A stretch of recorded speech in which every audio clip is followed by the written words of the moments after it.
बच्चों, आज हम लोग कॉलिजन क्लास 11 का फिजिक्स का चैप्टर है कॉलिजन, उसके बारे में स्टडी करने जा रहे हैं।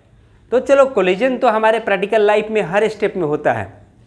अब मान लो ये एक फुटबॉल प्लेयर है, वो फुटबॉल को क्या करता है, किक मारता है। तो जब किक मारता है तो क्या होता है, फुटबॉल और उसके पैर के बीच में कॉलिजन होता है। दूसरी तरफ देखो, एक क्रिकेटर है, वो बैटिंग कर रहा है। तो बैटिंग करने समय क्या है ना, बॉलर जब बॉल को थ्रो करता है तो अपने बैट से उसको स्ट्राइक करता है। तो उस समय भी क्या होता है, बैट और बॉल के बीच में कोलिजन होता है। जब हम रोड पर चलते हैं तो देखते हैं कि एक गाड़ी दूसरे गाड़ी से टकरा गई, तो इस तरह से एक्सीडेंट हो जाता है। उस एक्सीडेंट भी कोलिजन के चलते होता है। तो कोलिजन तो हमारे बच्चे, यहाँ तक कि आप कैरम बोर्ड खेलते हो तो कैरम बोर्ड में स्ट्राइकर और स्ट्राइकर कैरम कॉइन के बीच में टकराहट होता है, कोलिजन होता है। तो कोलिजन हर स्टेप में होता है, यहाँ तक कि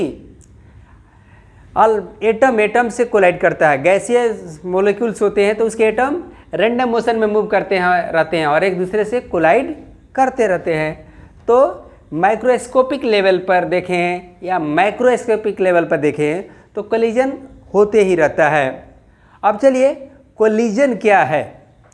जब दो बॉडी एक दूसरे से कोलाइड करते हैं, इंटरेक्ट करते हैं, एक दूसरे पर फोर्स लगाते हैं very short period of time के लिए, वेरी शॉर्ट टाइम के लिए, तो उसको कहते हैं कोलिजन। चाहे दोनों बॉडी डायरेक्ट कांटेक्ट में हो या कांटेक्ट में नहीं रहे तो उसको क्या कहेंगे, कोलिजन करें। कोलिजन होने के लिए दोनों बॉडी का कांटेक्ट में होना ज़रूरी नहीं है, बल्कि दोनों के द्वारा एक दूसरे पर फोर्स लगाना जरूरी है। तो फोर्स लगाने के लिए या तो कांटेक्ट में भी रह सकता है या कांटेक्ट में नहीं भी रह सकता है। तो यह है कोलिजन। कोलिजन का डेफिनेशन, थ्योरेटिकल पार्ट को हम इग्नोर करेंगे। इसका जो मेनली पार्ट है, इसका जो एक्सप्रेशन है फाइनल वेलोसिटी का, उसको हम निकालने की कोशिश करेंगे।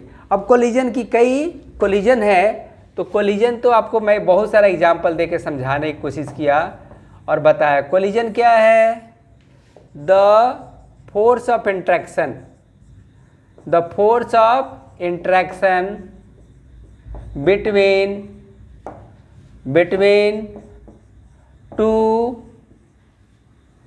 टू बॉडीज या पार्टिकल्स भी हो सकता है, two bodies for short time, for very short time, with direct contact or not contact is called, क्या कहलाया, इज कॉल्ड कोलिजन। अब एग्जाम्पल तो बहुत सारा दिया, क्या होता है, अब क्या है एग्जाम्पल। अब क्या है ना, एक फुटबॉल को हम ज़मीन पर गिराते हैं, ऐसे ज़मीन से टकराता है, फिर बॉल ऊपर उठता है, तो बॉल और अर्थ के बीच में क्या हुआ, कोलिजन हुआ। कैरम बोर्ड खेलते हैं तो स्ट्राइकर के द्वारा कैरम कॉइन को मारते हैं तो क्या हुआ, कोलिजन हुआ। फुटबॉल को किक करते हैं तो कोलिजन हुआ। गाड़ी एक दूसरे से टकराती है एक्सीडेंट के समय तो भी कोलिजन हुआ। तो कोलिजन के कई एग्जाम्पल है, आप आराम से दे सकते हो, एग्जाम्पल यहाँ नहीं देता हूँ। अब क्या है ना, टाइप्स ऑफ कोलिजन। अब देखिए, डायरेक्ट कांटेक्ट में क्या है, यदि आप बैटिंग कर रहे हो तो बैट और बॉल के बीच में तो डायरेक्ट कांटेक्ट में आता है। लेकिन कोई एटम है, इसका न्यूक्लियस है N और P, इधर यदि अल्फा पार्टिकल को ले भेजते हैं तो ये अल्फा पार्टिकल यहीं से घूम आता है, यहीं से घूम आया, तो ये दूरी जो होता है वो क्लोजेस्ट अप्रोच कहते हैं, क्लोजेस्ट अप्रोच। अब क्या है ना, यहाँ भी कोलिजन कहलाएगा, ये न्यूक्लियस और अल्फा पार्टिकल के बीच में, लेकिन ये टकराया नहीं, ये दूर से ही एक दूसरे पर फोर्स लगा दिया, तो यहाँ भी कोलिजन हुआ। यहाँ पर डायरेक्ट कांटेक्ट में नहीं आया, लेकिन एक दूसरे पर फोर्स, न्यूक्लियस ने फोर्स किस पर लगाया, अल्फा पार्टिकल पर, अल्फा पार्टिकल ने किस पर फोर्स लगाया, न्यूक्लियस पर। तो कोलिजन में फोर्स एक दूसरे पर लगना चाहिए वेरी शॉर्ट टाइम के लिए, लेकिन डायरेक्ट कांटेक्ट में होना जरूरी नहीं है। अब चलिए टाइप्स ऑफ कोलिजन को देखते हैं, ये टाइप्स ऑफ कोलिजन क्या कितने होते हैं। तो चलिए टाइप्स ऑफ कोलिजन जो आपको पढ़ना है उसमें मेनली दो, एक होता है इलास्टिक कोलिजन और दूसरा हुआ in elastic collision. Inelastic collision, अब क्या है ना ये हो गया पार्शियली। अब इसके बाद इसमें आएगा परफेक्टली इलास्टिक कोलिजन। ये पार्शियली इलास्टिक कोलिजन और दूसरा होगा perfectly elastic collision. Perfectly elastic collision, यहाँ पर भी पढ़ेंगे पार्शियली और परफेक्टली। चलिए ये कोलिजन का टाइप्स हो गया। हमको इलास्टिक और इनइलास्टिक के बारे में और इसमें perfectly elastic collision, perfectly inelastic collision के बारे में पढ़ना है। तो इसको हम आगे बढ़ाते हैं और चलते हैं और आगे की बातों को समझते हैं। चलिए अब क्या है ना, अब हम लोग इलास्टिक कोलिजन के बारे में और इनइलास्टिक कोलिजन को समझेंगे कि किस हालत में इलास्टिक कोलिजन कहलाएगा और किस हालत में इनइलास्टिक कोलिजन कहलाएगा। तो चलिए अब क्या है ना, तीन चीज़ लेते हैं, काइनेटिक एनर्जी, टोटल मोमेंटम, यही दो बात है। टोटल एनर्जी तो हर हालत में कंजर्व रहेगा। अब होता है ये यदि कांस्टेंट है, ये यदि कांस्टेंट है तो कैसा कोलिजन होगा, इलास्टिक कोलिजन होगा। कैसा, इलास्टिक कोलिजन। और टोटल एनर्जी तो हमेशा कांस्टेंट रहता है। चलिए इलास्टिक कोलिजन की कंडीशंस आपने पढ़ लिया। अब आगे बढ़ते हैं इन इलास्टिक कोलिजन। तो यही तीन चीज़ आएगा, in elastic collision. Inelastic collision को देखते हैं और समझते हैं। ये लिखेंगे काइनेटिक एनर्जी नॉट कांस्टेंट यानी नॉट कंजर्व। दूसरा TM total momentum constant, total momentum, ठीक है। अब टोटल एनर्जी एक कांस्टेंट रहेगा। तो आप देख रहे हो कि टोटल मोमेंटम टोटल एनर्जी हर जगह कांस्टेंट रहता है, लेकिन टोटल काइनेटिक एनर्जी कांस्टेंट नहीं रहता है। तो इलास्टिक कोलिजन में क्या होगा, काइनेटिक एनर्जी कांस्टेंट रहेगा।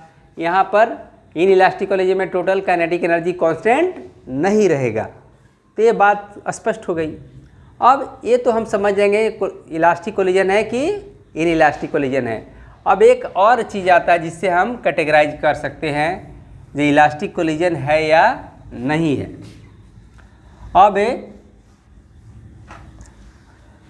ई का वैल्यू, ई यानी coefficient of restitution, coefficient of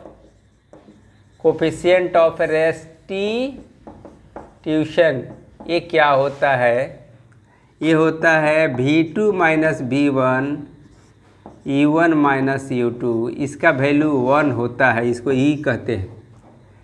यहाँ पर ये क्या कहलाएगा, relative velocity of approach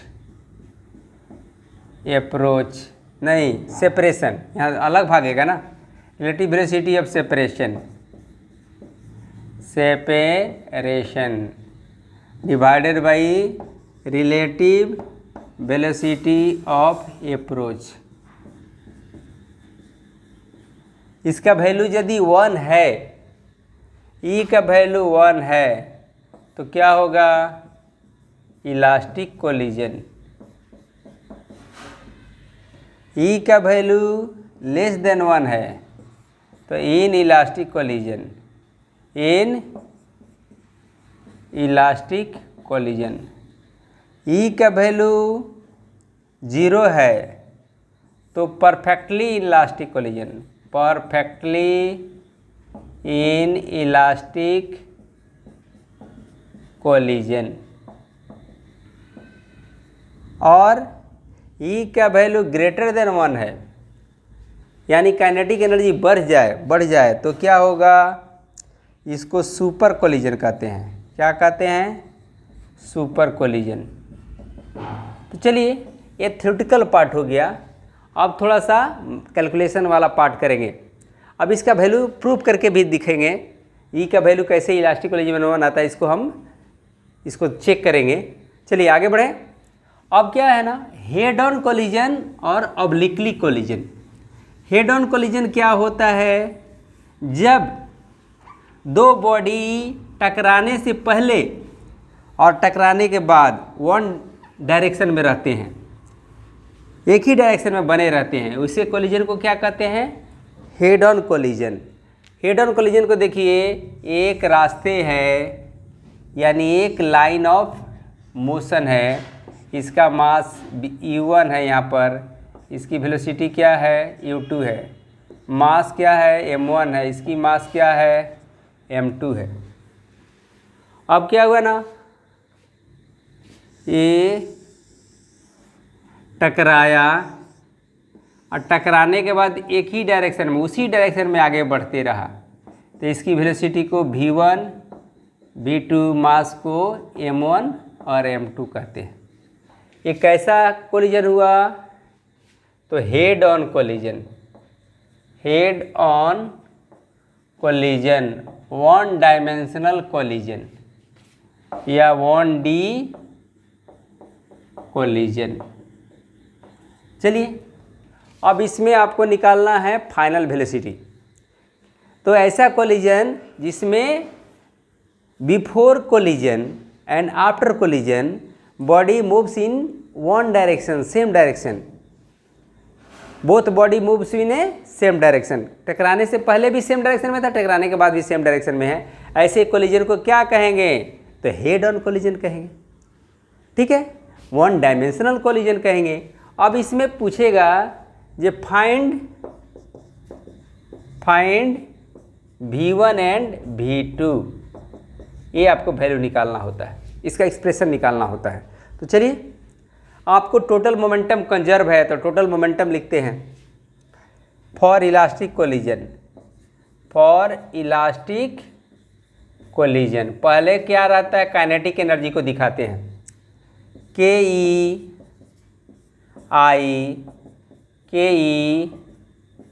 final, ये बिफोर कोलिजन आफ्टर कोलिजन। क्या होगा, हाफ m1 u1 का स्क्वायर, हाफ m2 u2 का स्क्वायर। टकराने से पहले टोटल काइनेटिक एनर्जी हुआ, पहला बॉडी का, दूसरा बॉडी का। अब टकराने के बाद क्या होगा, half m1 v1 square, half m2 v2 square. हर टर्म को 1/2 से कैंसिल कर देता हूँ, 1/2 दोनों तरफ कैंसिल किया। ठीक है, अब m1 को एक तरफ रखा, m1 u1 का स्क्वायर, m1 v1 का स्क्वायर।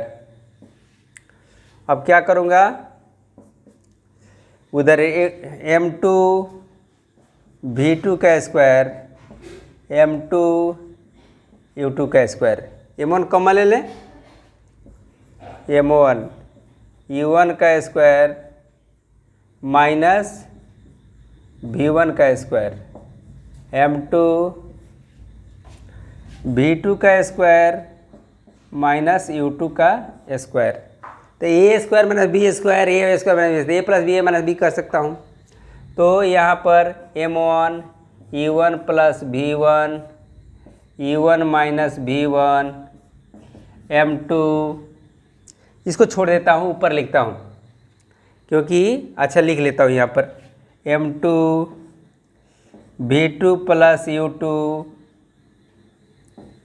और v2 माइनस u2, एक्सप्रेशन 1 हो गया। अब आगे बढ़े तो हमको कुछ मिटाने की ज़रूरत पड़ेगी ताकि हम आगे फिर लिख सकूँ। इसको मिटा देता हूँ, फिर फिगर की ज़रूरत पड़ेगा तो बना देंगे। टोटल मोमेंटम हमारा क्या होगा, कंजर्व रहेगा। टोटल मोमेंटम कंजर्व है। अब यहाँ पर देख लीजिए, फिगर यहाँ पर छोटा सा बना देता हूँ। ये है u1, ये है u2, m2, m1, टकराने के बाद इसकी वेलोसिटी हो गया v1, इसकी वेलोसिटी हो गया v2, m1, m2 हो गया। अब चलिए देखता हूँ, अब मोमेंटम देखता हूँ। Total momentum total momentum final after collision before collision, तो ये में क्या होगा, m1 u1, m2 u2, m1 v1, m2 v2।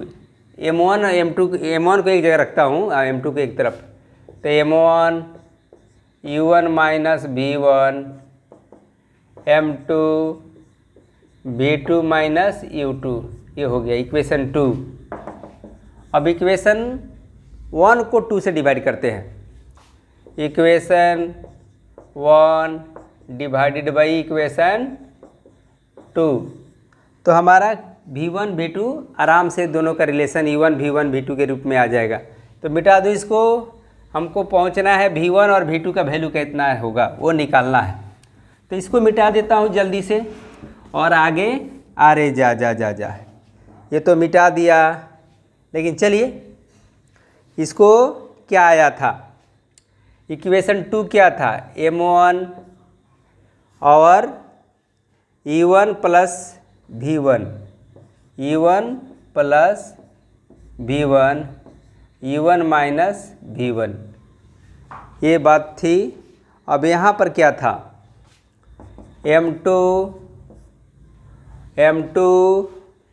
क्या था, v2 square, v2 minus u2, v2 plus u2, divide करेंगे m1 u1 माइनस v1, यहाँ पर क्या होगा m2 v2 माइनस u2, तो m1 कट गया, ये वाला कट गया, m2 कट गया, ये कट गया।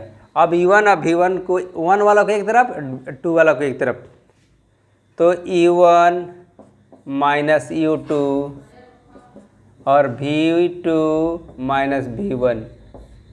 अब हम लिख सकते हैं v2 minus v1 u1 minus u2 equal to 1। इसी को कहते हैं कोफिशिएंट ऑफ रेस्टिट्यूशन। क्या कहते हैं, कोफिशिएंट ऑफ रेस्टिट्यूशन।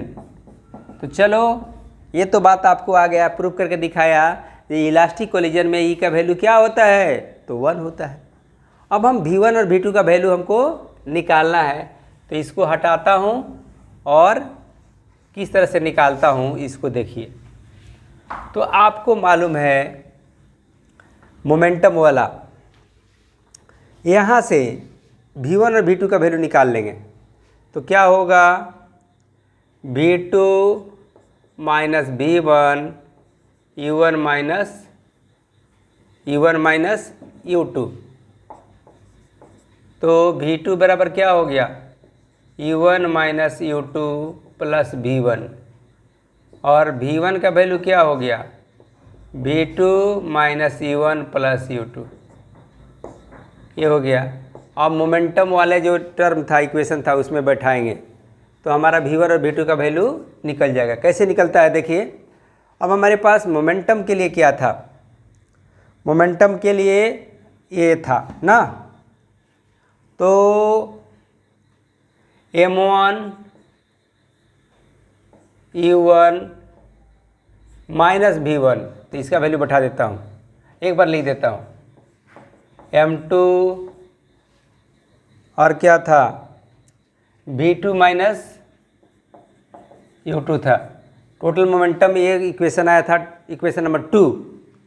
अब इसमें V1 का वैल्यू क्या बैठा सकता हूँ? V1 का वैल्यू बैठाता हूँ M1 U1 माइनस करेंगे तो सारा चीज़ बदल जाएगा, minus V2 plus U1 minus U2 और यहाँ पर क्या होगा M2 V2 M2 U2। अब यहाँ पर मल्टीप्लाई करता हूँ, V1 को एक तरफ V2 को एक तरफ रख दूँगा, M1 U1 U1 यहाँ भी है तो 2 लिख दिया। अब माइनस M1 V2 तो उधर लेके चल जाएंगे, M1 U2 ये जो हो गया M1 V2 उधर लेके चल जाएंगे तो ये माइनस में उधर जाएगा तो प्लस में हो, M1 V2 M2 V2 M2 U2 ये वाला चीज़ को मैं यहाँ लेके चलाता हूँ तो क्या होगा, ये माइनस में इधर आएगा तो ये प्लस में हो जाएगा, M2 U2 ये हो गया। अब हम V2 कॉमन ले सकता हूँ। अब क्या करूँगा 2M1 U1 प्लस कर दिया तो U2 तो क्या हो गया M2 माइनस M1 इधर हो गया V2 कॉमन ले लिया तो क्या हो गया M1 प्लस M2। तो V2 बराबर क्या होगा ये देखते हैं, इसको मिटाएं। V2 बराबर आपका आ गया यहाँ से V2 बराबर आ गया M2 minus M1 U2 2M1 U1 और नीचे में क्या हो गया M1 प्लस M2। उसी तरह से यदि V2 का वैल्यू बैठा दूँगा इक्वेशन 1 में 2 में तो हमारा V1 का वैल्यू आ जाएगा। तो V1 बराबर हो जाएगा M1 माइनस M2, यहाँ चेंज कीजिए 1 के जगह पर 2 और 2 के जगह पर 1 तो 1 माइनस 2 यहाँ U1 और 2M2 U2 और M1 प्लस M2। यहाँ पर इंटरचेंज कीजिए 1 का है तो हाँ 2 लिख दिए, बस आपका एक्सप्रेशन V1 का आ जाएगा। तो ये हमारा एक्सप्रेशन आ गया। ये किसके लिए आया? हेड ऑन कोलिजन के लिए। अब कुछ कंडीशंस होती हैं उसको देखते हैं। अब क्या है, दोनों के यदि मास बराबर हो तो क्या होगा। इफ केसेस चलिए M1 बराबर M2 किसके बराबर होगा, M के बराबर होगा। तो V2 का वैल्यू क्या होगा, तो M1 M2 बराबर है तो ये कैंसिल हो जाएगा, 0 हो जाएगा। ये बचेगा 2M U1 और नीचे M 2M तो क्या हो जाएगा 2M 2M कट गया, यानी V2 बराबर U1। उसी तरह से V1 बराबर आप बैठा के देख लीजिए, V1 बराबर क्या होगा, ये तो टर्म गायब होगा। M1 M2 बराबर है 2M2 2M U2 नीचे में 2M कैंसिल हो गया तो क्या हो गया U2 हो गया। एक बहुत इंटरेस्टिंग रिलेशन आया, माने जो फाइनल वेलोसिटी था ना वो दूसरा का फाइनल वेलोसिटी यहाँ पहला का इनिशियल वेलोसिटी, यहाँ पर दूसरा का इनिशियल वेलोसिटी तो पहला का फाइनल वेलोसिटी के बराबर हो जाता है जब दोनों का मास बराबर हो। तो ये कंडीशंस हो गया। अब मान लो जे सेकेंड बॉडी, अब केस दूसरा चलिए, पहला बॉडी मोशन में हो दूसरा बॉडी रेस्ट में हो। केसेस अब दूसरा व्हेन M2 क्या हो, बी एट रेस्ट, तो ये शुरू में एट रेस्ट रहेगा तो U2 क्या हो जाएगा 0 हो जाएगा। तो उस हालत में V2 क्या होगा, U2 तो 0 होगा तो टर्म में 0 हो गया। अब एक 2M1 U1 2M1 U1 और नीचे में क्या है 2M है, कैंसिल हो गया।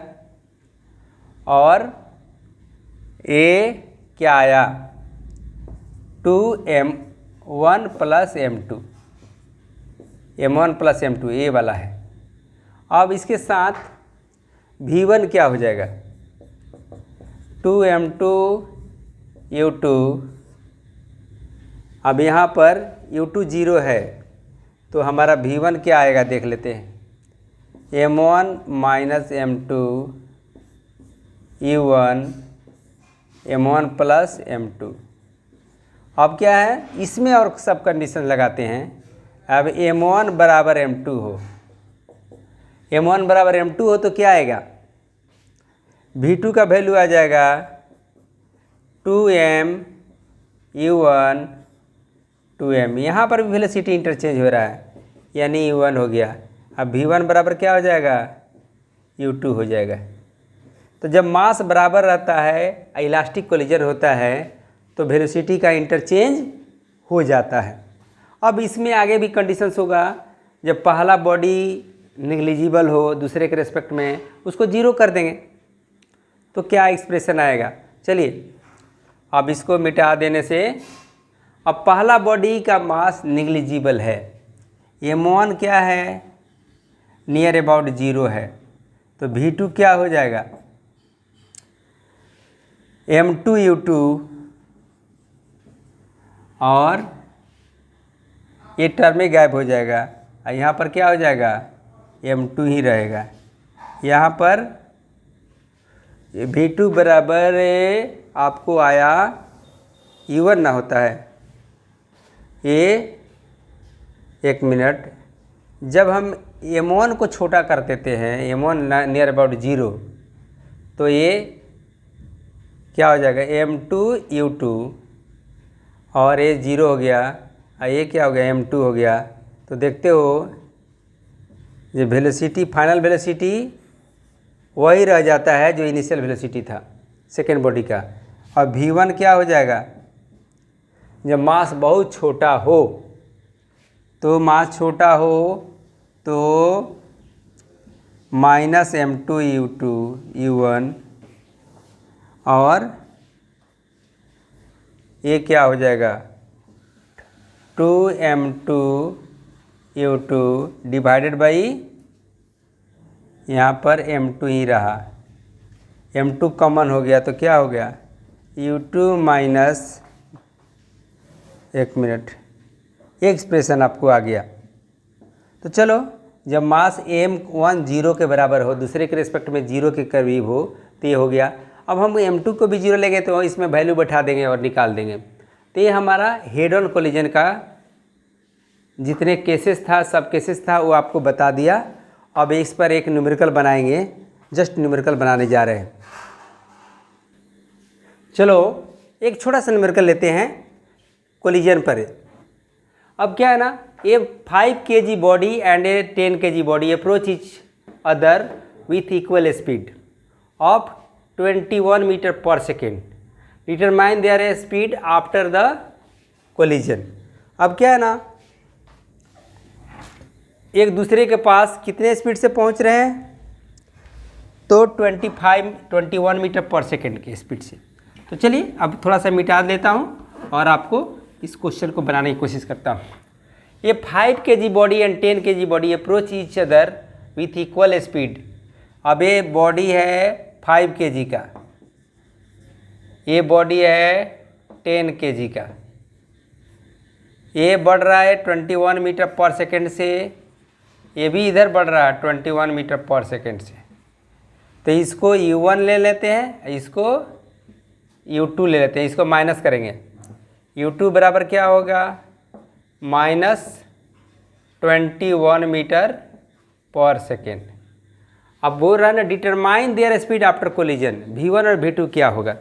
तो चलिए V1 के लिए फार्मूला है, V1 के लिए क्या फार्मूला होता है, तो आपको M2 minus M1, sorry V1 के लिए होता है M1 माइनस M2, V1 के लिए होता है M1 माइनस M2। यहाँ पर क्या होगा, U1 होगा, और इधर क्या होगा 2M2 U2 M1 plus M2। Formula को चेक कर लीजिए, तो मुझे लगता है सही है फार्मूला। अब क्या है ना, V2 को देखता हूँ, M2 माइनस M1 इंटरचेंज कर लेता हूँ तो ये इसका हो जाता है U2 2m1u1 और नीचे में तो वही रहता है m1 प्लस m2। तो चलिए एक बात ध्यान लेंगे, u1 मालूम है, u2 मालूम है, m1 मालूम है, m2 मालूम है, ठीक है। तो अब वैल्यू बैठाता हूँ v1 के लिए, और फार्मूला बेस्ड क्वेश्चन है, बहुत इजी क्वेश्चन है।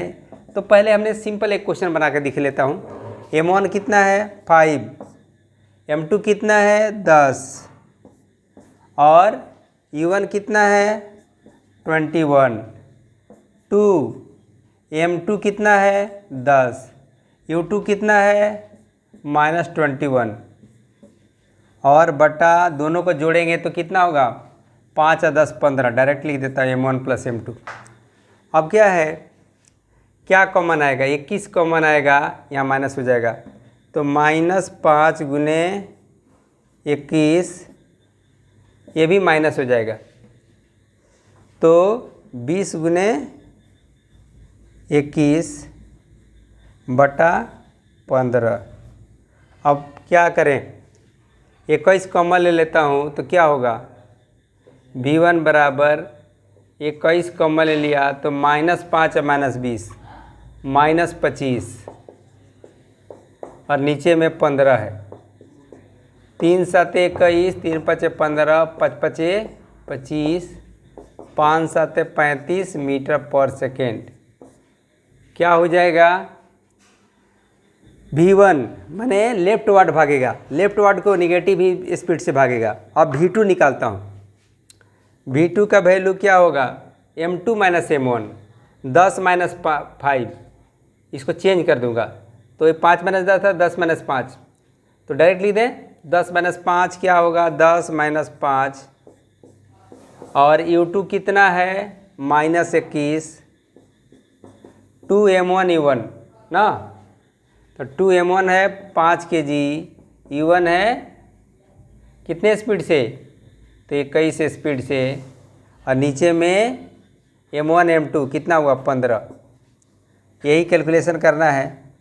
अब क्या आता है देखते हैं, ये -5 21 105 माइनस में हो गया, प्लस ये क्या हुआ 10 210 बटा 15, क्या हुआ 105, 210 में से 5 10 15 15 7 105, 7 मीटर पर सेकेंड। ये किधर भागेगा, एक हुआ 7 मीटर पर सेकेंड, एक हुआ -35 मीटर पर सेकेंड, यानी v1 लेफ्ट की तरफ भागेगा और v2 राइट की तरफ भागेगा। ये आपका एक्सप्रेशन हो गया। अब इस तरह से बहुत सारा क्वेश्चन इसी फार्मूला पर बनाकर निकाला जा सकता है। तो मैं समझता हूँ कि head on collision, elastic collision